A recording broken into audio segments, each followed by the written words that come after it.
how will these people be able to conduct unbiased investigation and manage the NHRC in an independent way if they know that finally after their deputation in the NHRC comes to an end, they have to go back to, they will be repatriated back to the same government only.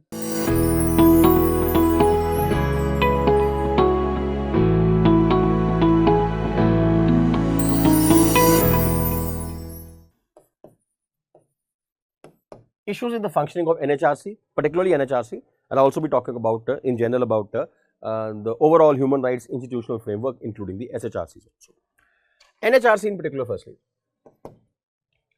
it is one body for 1.3 billion people. As I said that even if an SHRC exists, the individual living in that state has the option of going to the SHRC or the NHRC. SHRCs as such have not been able to inspire much confidence, and people don't trust them much in terms of whether they'll get justice from them. So people tend to actually flock to the NHRC itself. Now for 1.3 billion people, there is one NHRC consisting of a very few members as such, right? So now these members, they are very few obviously, and the staff, officers and finances which are given to the NHRC, they come from the government. I mean, it's a very strange thing that the NHRC has to often prosecute government officials, senior government officials also in terms of human rights violations. It has to prosecute officers of the government, right? And yet it is squarely dependent on the government for its finances, for its officers and staff also. There is a clear conflict of interest over here. And there is this usual conflict that goes on.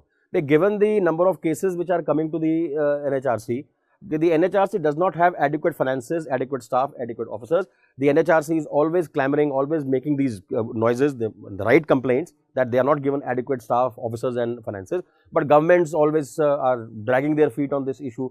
Often the government says that you are making too many demands or too much demands on us, right? We cannot spare that much staff or that much finances. Any which way, if it's an apex human rights body and one for 1.3 billion people, regardless of the fact that SHRCs exist, but which have not been able to inspire confidence. So people tend to go to NHRC. So they need more staff, more officers, more finances. So this is one area which has been a source of conflict between the government of India and the NHRC, that the amount of quantum of staff, officers and finances given to them are they are disproportionate to the work that has been assigned to them. And that also leads to a situation that they are not able to dispose cases in time, and that also leads to huge pendency of cases in the NHRC. There have been times when in a given year almost 40,000 plus cases were, every year the number of cases pending, they come down, they go up. In some report I read a few years back that around 45,000 cases were pending in some year before the NHRC itself, 45,000 cases of human rights violations, correct. Achha, now the second thing is, when NHRC wants to have, see, NHRC can conduct an inquiry. Inquiry is only a basic fact-finding kind of an exercise in which you try to establish prima facie that whether some violation has taken place. Okay, that is an inquiry. But once you have established that some violation of human right has taken place, then that issue has to be properly investigated. Now, NHRC on its own does not have adequate investigative staff.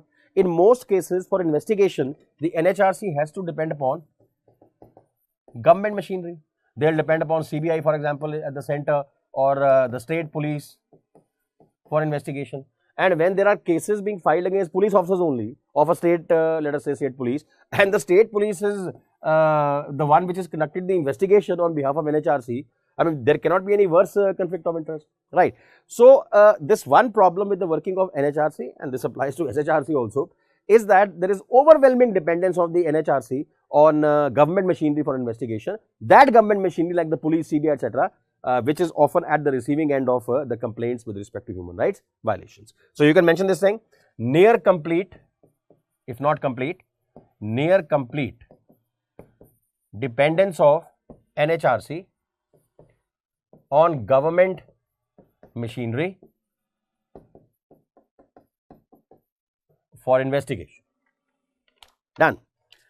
Achha, something which I mentioned earlier also, the Secretary General of the NHRC, who is on deputation from the central government, serving IAS officer, and the DG, Director General of Investigation, is also on deputation from the central government, and they have to go back eventually.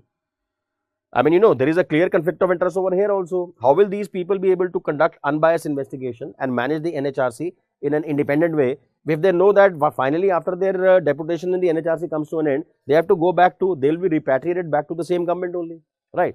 So, this is something which many people have said, many human rights activists have said, that Secretary General and the DG investigation, which are the apex level officers of the NHRC, they lack independence. Why they lack independence? Because they come from the government, and that is the institution to which they will go back also.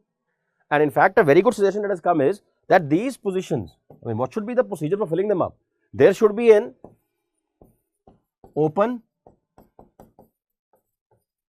merit based recruitment to fill up these two posts. Open, that is from the open market.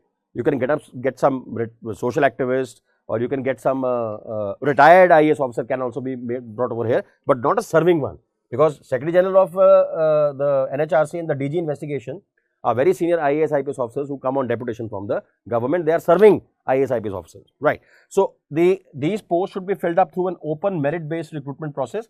This is a good recommendation which has come from several quarters, correct. So, moving further now, see, one of the functions of the NHRC was, because NHRC is just one body, with the best efforts, with the best finances, with the best resources, it will still not be able to address the human rights violations concerns of 1.3 billion, right. It requires partnerships, it requires some assistance, it requires to build some connections, some kind of networks, right, with other bodies which are dealing with the, which concern themselves with human rights violations. Yes, I am principally talking about voluntary organizations or so-called NGOs. But the problem is that even though the law very clearly says that you have to partner with them, you also have to encourage the work of NGOs, develop some connections with them, develop some interoperable arrangements with them, take their assistance, take their help also. But the engagement of NHRC, even the SHRCs, with the human rights defenders and human rights defending organizations outside the NHRC has been very, very minimal. Even though this is one of the functional mandates of the NHRC and SHRC, they have to engage with the NGOs, have to engage with voluntary sector, with civil society organizations, but this has been very, very minimal, almost to the point of being non-existent, right. So, very little engagement with NGOs and human rights defenders outside the NHRC. Okay. Now, look at the composition of the NHRC, or for that matter even the SHRC.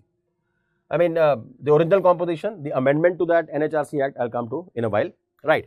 So, we have the chairperson is retired CJI, then a serving or a retired Supreme Court judge, then a serving or a retired Chief Justice of High Court, and plus 2 individuals who are recruited from amongst persons who have had special knowledge or practical experience of human rights laws, human rights protection, etc., etc. Right.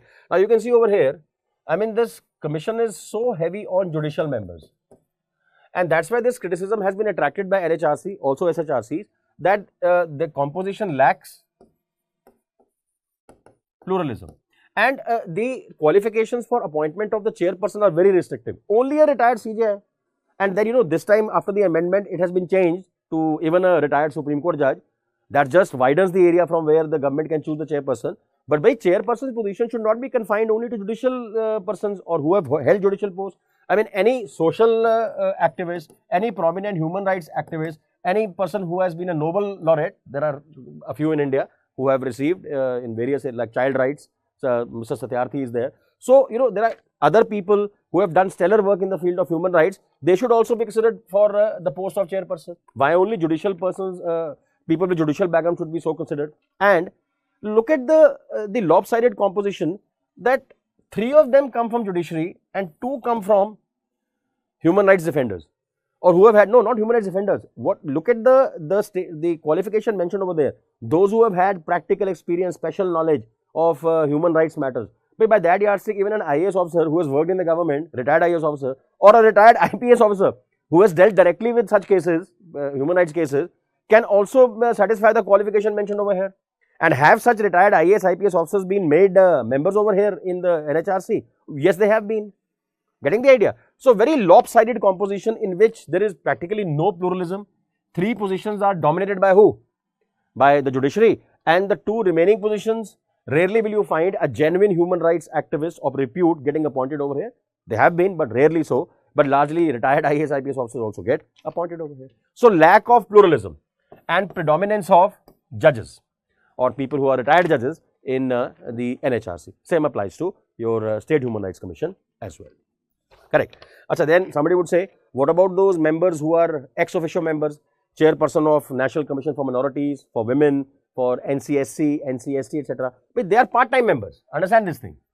They are not full-time members. They are part-time members, and they deal with only those specific areas of human rights violations which involve their jurisdiction. So, National Commission for Women or for your SCs or STs will focus on those human rights violations which involve those sections of people for which their bodies have been created, right. So, they are part-time members only.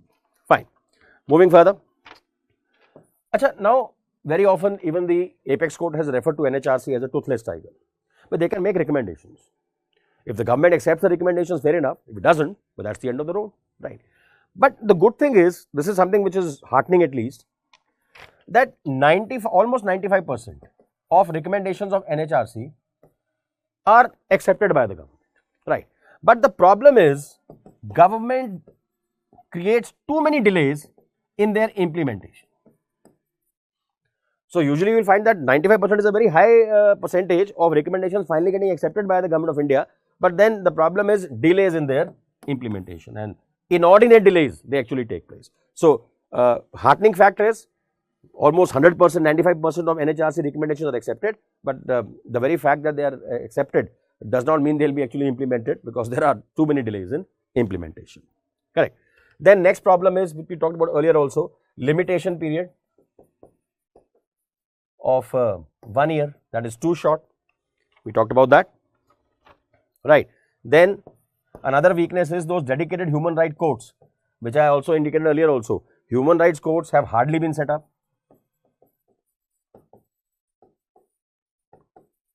and in 2019, in fact, the Apex Court came down heavily on the state governments for not implementing this part of the NHRC Act, setting up dedicated special human rights courts for a speedy trial of cases involving human rights violations, right. Proceeding further,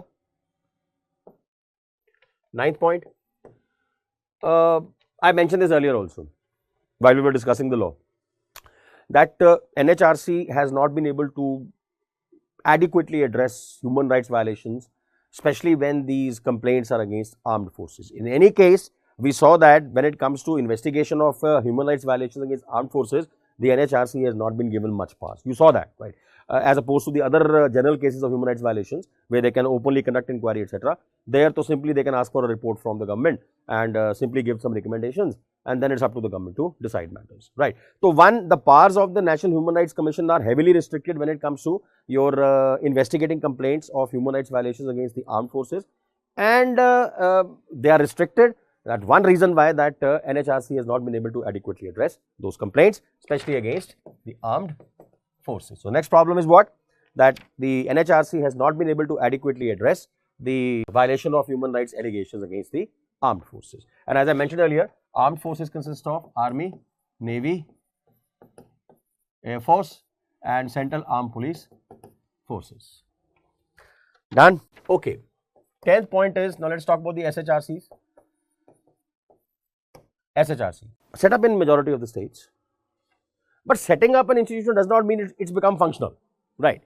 In many of the states, if you look at the investigative reports of critical articles in newspapers also, in most of the states, even some states have not set it up, but majority have, okay.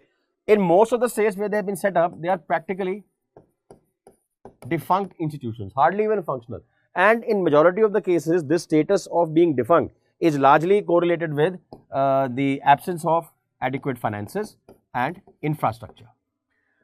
So, something which is a problem with the NHRC also, but not so much with the NHRC as with the SHRCs. So, in some states they have not been set up. Where they have been set up, in majority of the states, they act like defunct institutions. Primarily their activities, their operations, their working has been hamstrung by the lack of physical infrastructure, the lack of finances, adequate staff, etc. So, they are practically defunct, and no surprises over there then, that if they are defunct, they have not been able to inspire confidence among the masses, and people therefore tend to prefer to go to the NHRC as opposed to the SHRC, which then creates disproportionate burden of cases on the NHRC itself, right. Next, shouldn't there be some kind of, although you may say, sir, is so much in favor of affirmative action, but you know, you are dealing with human rights violations. There are members of the NHRC and SHRC. Shouldn't there be, you know, a specific provision for having at least one SC member or one ST member, one women member? Through an amendment to the, in 2019, the one women member part has been added now, which we will talk about as we go along, right. So, one women member, one member from minority community. I mean, in fact, this is one of the criticism against the NHRC in particular, that the representation of SC, STs, women and minorities in the membership of the NHRC has been grossly inadequate. So, ideally there should be one member who belongs to the SC community, one belongs to the minority community, one from women. That has been done by the 2019 amendment, which I will deal with separately, holistically, and one ST member, so on and so forth, but their representation has been grossly inadequate. Correct. So, then the problem is that if NHRC is in Delhi, headquartered in Delhi, if somebody in Chandigarh, Punjab, Haryana, UP, etc. finds his human rights are being violated, he can go to Delhi. That's not very far. But what about this person is living in Andamans or in Kerala or in Guwahati or somewhere deep south, east, west, whatever, wherever. I mean, the very fact that there is so much physical distance between him and the NHRC, and when he files a complaint over there, he might have to travel back and forth on a number of occasions whenever the NHRC summons him again to explain his cause, explain his case, etc. So, this naturally deters, and this becomes very expensive proposition, this naturally deters many people who have a genuine case of human rights violation and where the NHRC should have been brought to the notice of the NHRC, they don't do so. So, it is actually time that we should now set up regional benches, or you can call it regional offices of NHRC, fully empowered ones, regional offices of NHRC, which can accept complaints, and you can set up, we can start with one thing itself. One office is in Delhi, set up at least one NHRC branch in the remaining 3 metros. So, obviously in Calcutta, in Mumbai and Chennai, that is there. So, it is time to set up regional offices, because physical distance from Delhi often prevents people from, this is a big I would say disincentive. It prevents people from going to the NHRC because of that physical distance, and you will have to move to and forth, back and forth repeatedly. It's an expensive proposition. So, many people, they don't go to the NHRC on account of this, because well, they are physically, NHRC in Delhi becomes physically inaccessible. So, the right time to set up now regional offices, at least start with the 3 metros. New Delhi metro, we have the headquarters of NHRC, start with the 3 metros first. Right. Achha, now another problem is that if you go to the NHRC website, NHRC has to submit annual reports. Those annual reports have to be placed in the public domain. They are public reports here about human rights violation. People should know what the NHRC has recommended in its reports. You go to the NHRC website, even now, you will find the latest, we are in which year? 2021? And the latest report you will find over there would be of 2017-18. But what about 18-19? What about 19-20? What about 2021? I mean, those reports also have to be placed over there. But why haven't they been placed? Because there is a rather absurd bureaucratic rule that the government has implemented, that till the time the government is prepared with its action taken report. You know that the government has to prepare an action taken report. Till the time the government is prepared with its action taken report on the recommendation, on the annual report of the NHRC, so the annual report will not be published for public in the public domain. So, let the government first come up with the ATR, then we will publish them. Government takes its own sweet time, right? And therefore, what happens is that the publication of the annual reports of NHRC, it gets delayed. Why delayed? Because this rather absurd rule which is followed by the government, we will not place this report in the public domain until, of course, they are prepared with their own action taken report. And if they are taking too much time to prepare their action taken report, going beyond the year also, so then their publication and their access to the people in general to be placed in public domain, that would get delayed. You can go to the website, you will see the latest report you will find is of 17-18, or maybe a little later you will find of 18-19, but we are in the year 2021. Correct. Achha, now just one small thing, when it comes to the politically sensitive cases, NHRC has shown some kind of reluctance to intervene there. The Hathras rape case is a good example. Earlier, in the earlier days of NHRC, the NHRC used to take suo motu cognizance on a number of occasions. The moment they would read a report on some major human right violation involving a number of people, so they would take suo motu cognizance also. On their own, they would start the inquiry. That trend is also on the decline now.